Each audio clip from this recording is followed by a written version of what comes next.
the surface, it's really simple. You're a school. That's not going to change.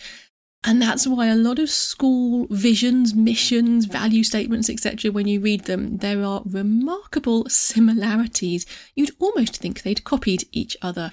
But actually, when you dive into it, answering this question, what is your vision, takes a little bit more work than just the surface answer. Welcome to the Independent School Podcast. Thinking and acting strategically is the key to both securing the future of your school and helping to build a more equal and just world. My name's Juliette Corbett. I'm a consultant, speaker and facilitator, specialising in helping independent schools. In this podcast, I translate tried and tested strategy and fundraising techniques into a language that works for schools. So if you're a senior leader in a private school and you want your daily work to feel less exhausting and more strategic, and if you want once more to feel the joy of making the world a better place through education, then you're in the right place. Welcome, and let's get started on this week's episode.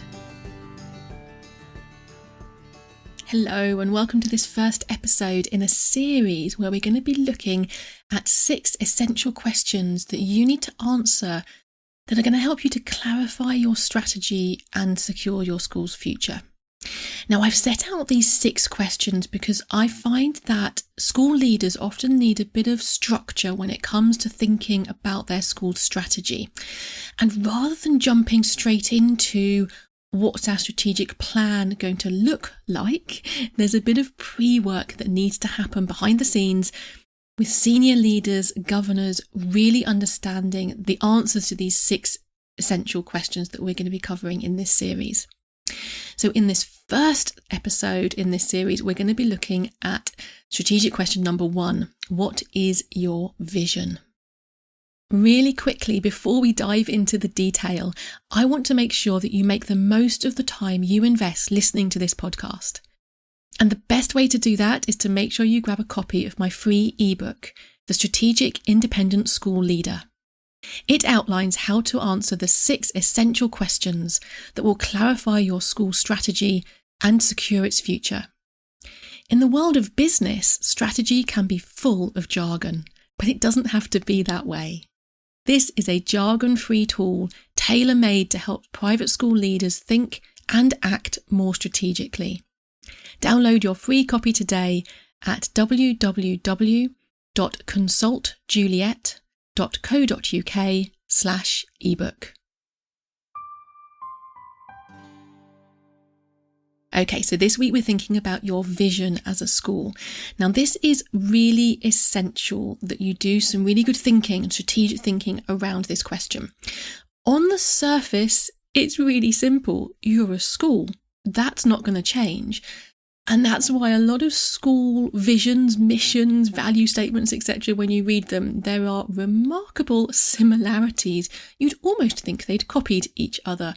The reason for that similarity is because you are an independent school. You do certain things which parents expect, which pupils need to have good quality education. And so your vision on the surface is to be the best school that you can be so that your pupils go out there and make a change, a difference to the world. But actually, when you dive into it, answering this question, what is your vision, takes a little bit more work than just the surface answer. So I'm going to talk you through today 3 ways that you can kind of come at this question, 3 lenses that you can look at it through. They're going to help to expand your thinking around this area. So first of all, one way to look at this is about the big picture impact that you seek to have as a school. So what is the long-term impact that your school seeks to have both on the individual pupils that are going to come out as alumni, as young people in this world? What's the impact on them going to be? But also, what's the long-term, big picture impact that you're looking to have on society? What are those young people going to go on to do in society that's going to make the world a better place because your school exists? So understanding that big picture impact on both individual pupils and on society it's going to be quite unique for your school. There's still going to be similarities, let's be completely honest. But that starts to get a little bit more into what are your school's values? What's its ethos? And some of that is going to be rooted in your history. And some of that might be the way that you want to shape the future of your school going forward in a slightly different way, perhaps, to the way that it has been in the past. So you need to identify what makes your school different. Now, I'm not talking about marketing strap lines and kind of USPs, unique selling points. I'm not talking about that. I'm talking about the root of your school's ethos and values and the impact that you seek to have. What is it about your school that makes those things unique? What is it that makes your school tick on a daily basis? And if you can jot down words that come to mind when you're talking about this as a senior team or as a governor's team, then you'll start to understand that big picture that you're seeking to have on pupils and on society. The second way you can look at this is treating it a little bit more like a business model, let's be honest. So there are various different strategic decisions that schools need to make. Some of those are going to be based on your school's ethos and history. And so retaining that status quo, generally speaking, is the obvious way that schools go. Some of this decision making is based around the business model that you are going to see work for your school and have diversified income streams coming into your school, given the current environment we're working on.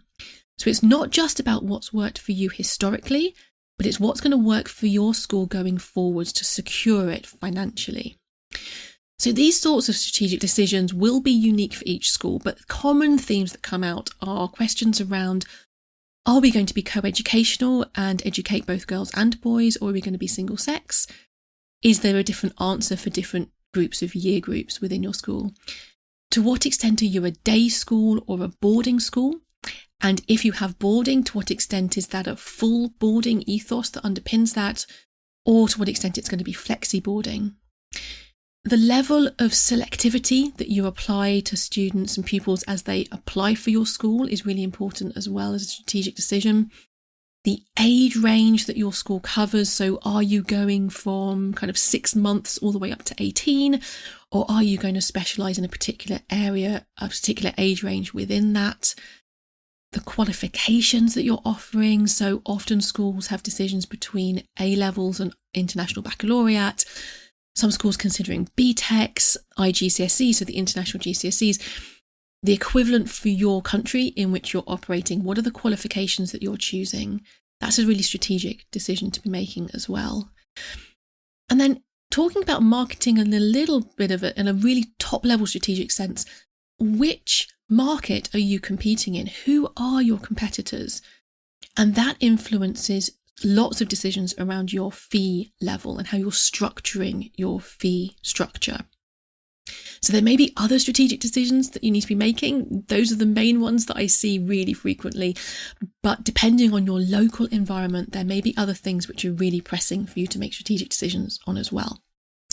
So lens 2 is looking at each of those decisions and just either reconfirming that what you've been doing in the past is going to work going forwards, or looking to be making changes which are consistent with that inspiring big picture impact that you outlined in lens 1 that we talked about. Then moving on, we can talk about a third way of looking at this. Now, this starts to get into the detail of what your school is doing within each of the areas of the school. So often we see independent school strategic plans cover a fairly well-trodden list of different areas. Now, I'm going to talk about in a future episode why you might want to branch out from just using this fairly classic list. But at this point, this is a fairly good catch-all list for the different areas that you need to consider when you're thinking about your vision. So first of all, clearly you are a school, so the academic provision that you make is front and centre. So what is your academic vision? What is your vision for the best possible outcome for your pupils academically? then most schools have a section in their strategic plan about the pastoral care or well-being or some element of educating the whole child. What's your vision in that area? What's the best outcome that you could have in that area for your pupils? Then moving on, we can think about all of the extracurricular activities that you offer. So sport, all of those things that are above and beyond the academic provision that you provide, but are stretching your children, your pupils, to be the best they could be and discover their talents across a whole range of activities. So what is your vision in that area? We've already talked about boarding, but if you are a boarding school or you have a significant number of boarders, articulating your boarding vision can also be really helpful at this point. What is the key reason that you feel boarding pupils at your school really benefit? What is the key vision that you have for your boarding pupils, for your provision for boarding? And then finally, often schools have a kind of catch-all section of their strategic plan, which is about creating a sustainable school. So the idea that you are curating and looking after an institution which will be in existence for generations to come, and therefore the sustainability of the school becomes really important. And this is often, obviously, environmental sustainability is an element of that, but equally things to do with your finance, your fundraising, your IT and digital provision, the facilities and buildings that you have, the stuff which is the foundations of a successful school. What are your visions in each of those areas?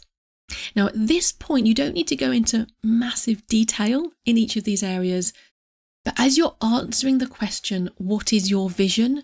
You need to have some thinking going into each of these different areas behind the scenes. So hopefully what I've shared with you today gives a sense that this first strategic question that you have to be able to answer as a school leader, as a school governor, what is your vision? It may seem really simplistic and easy to write down a school vision. They're all pretty similar, let's be honest. But the real strategic benefit of going into this question is to get into a little bit more of the nuanced detail. What is the big picture impact you seek to have? What are the key strategic decisions that you can make? And what are your visions in each of those key areas across the school, which we've talked about? So that should give you a bit of a starting point thinking about this question about what is your vision. If you want to dive into the details, I actually share an exercise with you in the ebook, The Strategic Independent School Leader, which you can use to help your senior leadership team or your governor's team to take a slightly different angle again on this and identify your shared why and how that helps you to craft your vision. So if you're interested in downloading the ebook, then you can go to www.consultjuliet.co.uk/ebook. Great, that's it for this week. I look forward to speaking to you again next week. Have a fantastic and strategic week ahead of you. Bye for now then. Thanks for listening to the Independent School Podcast, the podcast that helps senior leaders in private schools to think and act more strategically, both because they want to secure the future of their school and because they want to help build a more equal and just world. You can listen in everywhere that podcasts are available. And if you want to catch up on previous episodes or follow any of the links that I've mentioned today, just head over to www.consultjuliet.co.uk/podcast.